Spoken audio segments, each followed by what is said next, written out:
আয়েশা, বিয়ের আগে তোরে কিন্তু আমি 3 বার স্বপ্নে দেখছিলাম। সুবহানাল্লাহ কইবেন না?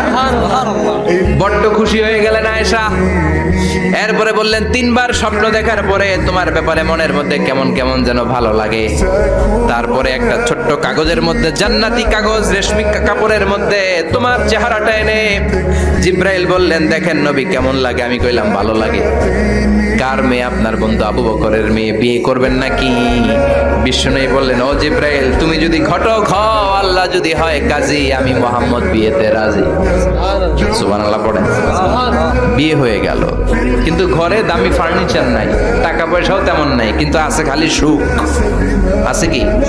যেটা টাকা দিয়ে কিনা যায়, টাকা দিয়ে বাড়ি কিনা যায়, গাড়ি কিনা যায়, সুখ কিনা যায় নাকি? টাকা দিয়ে বিছানা কিনা যায়, বালিশ কিনা যায়, ঘুম কিনা যায় নাকি? কথা বলেন। এজন্য সুখ দেয়ার মালিক কে?